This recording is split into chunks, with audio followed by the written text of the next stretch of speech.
Welcome back to my YouTube channel. My name is Jean-Charles Marin. Last video I made was about the old iron sight from Hammer Forge. It was a quick review of what I believe is a good machine and why. Now the purpose of this video is to launch a discussion on how to manage your fire with the old iron sight and how to actually operate it when I'm cooking. Today I'm planning to do ribs and also have a pork sirloin. I'm going to cook for the whole week, so we can cut it and make sandwiches and stuff. Like I said again, I'm not a YouTube professional. If you have a better way of doing things, well, sure. So what I want to specify, I'm not going to show you how to cook. Most people know how to do that and everybody has their own thing. I'm just here about how to operate the thing. So there's a few modifications that I made. The first one is a grill that I had made by a Berrios grill, and it fits perfectly inside the old iron side. So instead of purchasing a third one from iron side, I have one made and I use also on my Santa Maria. Now I have two grills, and what I like to do is to use a sub grill like this, because I believe that the bottom grill here heats too much. So if you put a sirloin or meat directly on contact with the grill, it will cook a little bit more than if you use the top one. And there's a variation approximately of 10 degrees in between the top one and the middle one. Also, one characteristic of the old iron side is the bottom of the cooker is hot. It goes up to 400 degrees Fahrenheit. So you can sear stuff if you put a cast iron pan in there, but if you don't use anything, it heats. So I like to block with a water pan when I cook. Okay, and make sure that you do not put the water pan directly in contact with the bottom. You need a grill or something in between, or it will steam very quickly and you're going to steam your meat instead of cooking. Okay, so but if you have a space, then it heats okay, and you can. It happened to me once. I decided to use a pan directly with the contact at the bottom, and it simply cooked the meat a little bit too much. So you learn from your mistakes.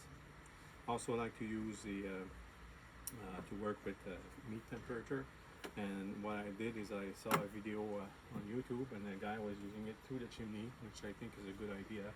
Or the other option, a lot of people are using the hole for the rotisserie, and that's a good idea. There are bolts actually you can buy with silicone inside, so you can put your thermometer inside and there's no smoke leak if it's something that's important for you. Me, I don't care too much about the smoke leakage, so it's not a problem for me. One little trick that I have before I go into how I started and manage the fire is the Lodge brush for cast iron pans. This is what I use to clean my grills, and it works very well. So that's another suggestion that I have. So let's go with the, I'm going to put the pan inside and I'll show you how I start the fire. As far as the fire, everything is set up now. That's the way that I like. My pan is on the right. I leave some space here for the smoke to come up. And I open all three vents, and then if you come close here, Sophie, this is how I set up to start a fire. You have different options. I always put a little bit of charcoal at the bottom, and in the middle I like to use a fire starter or not. Okay, depends on few things. You can put paper, you can try different things, but I like also to use starter wood like this, cut, and one large piece of wood and a small one. And I simply put it on top like this, and that's pretty much it. Okay, now I cheat a little bit. I like to use what I call my flamethrower. I found this in a store. It's used to burn weed on the floor or in between rocks. So this is what I use to start. I'm not going to show you how I do it. I wouldn't want a kid to watch my video and think that he can play with this, because it's actually used as a tool, not a fire starter. So that's why I'm not going to show you how I do it.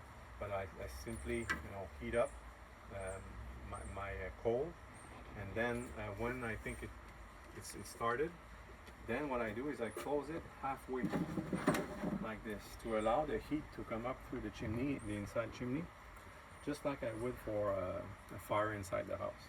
I wait about 30 seconds, then I close it, and then if required, I give it some more juice to start it, but usually I don't need that, okay? And then I turn off this one here, I close it, and I only leave these two open. Now after, I'm gonna time it today, and I'll show you the results, but usually 1/2 hour, okay, you have it's gonna be at 250, 275, and I'm going to show you also that it's important, once it's started and it's well started, move all your wood to the right, okay? Because if fire comes out here in the chimney, then inside the OIS it's going to come up to 350, okay, very quickly. So this is why you need to take care of your fire. Make sure that it's more on the right. Make sure your chimney is fully open, and I close it. I open about 3/4 for the drawer, and then I will start it, okay? And at the same time, I'm going to start with the chronometer and make sure I time how much time it takes to go up to 250. 8 minutes so far since I started the fire. If you look at the drawer here, power in my fire is going well. Okay, I'm not touching it right now. Again, when I close it, I like to wait 2 seconds like this. I know that the handle becomes very hot, but I'd rather have a airflow before I entirely close it, so we don't have a backdraft. And I'm at the 100, say 55, 160 degrees. It's going up. So as soon as it reaches 200, I close the 13 minutes since I started the fire. Now it's at 200 degrees Fahrenheit. So what I'm going to do is I'm going to close the last vent on my left.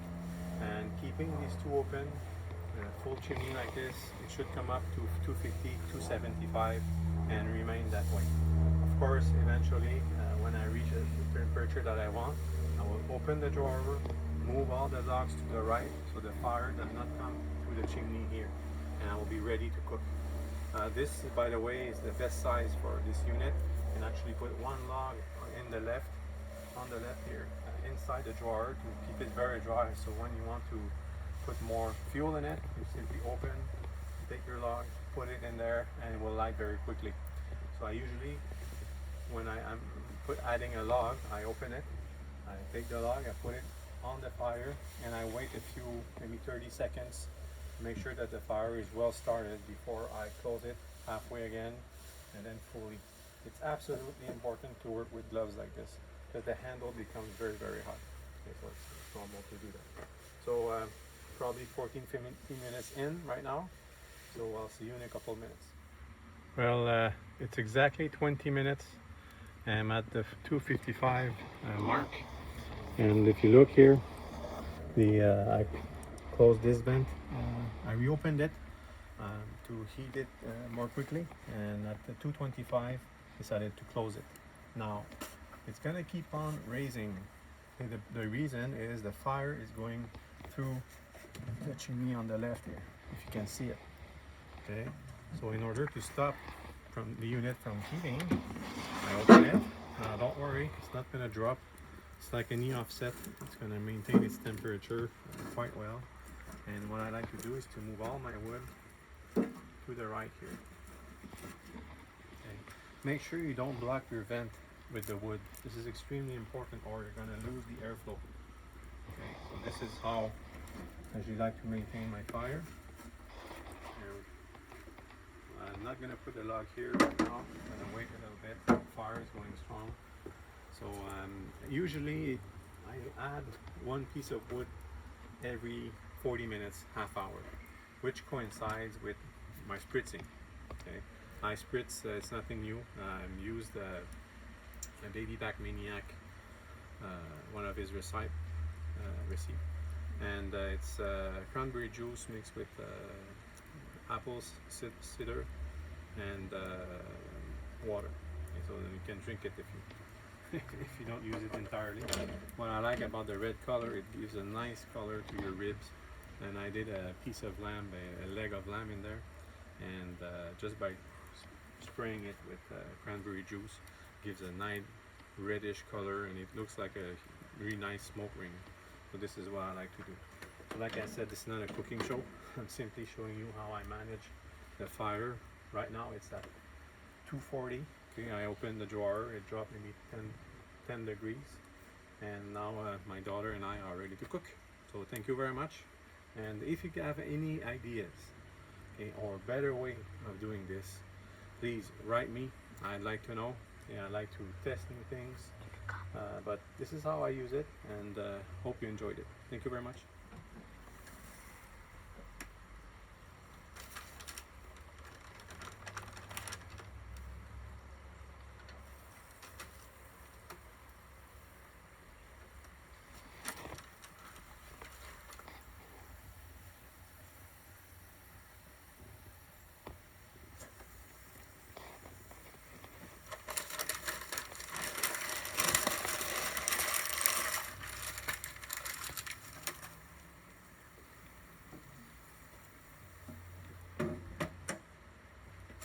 One thing I forgot to mention, um,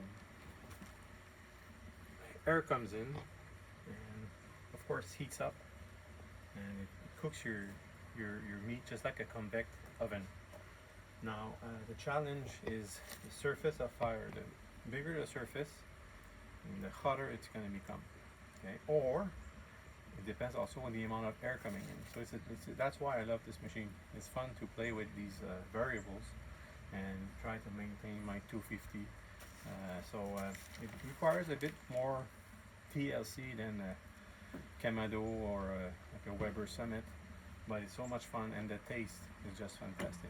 So thanks for watching, and please subscribe. I might add more videos like this, and of course comment if you like the video, and if you have any more ideas, like I said, don't be shy, write me a comment. Thank you very much.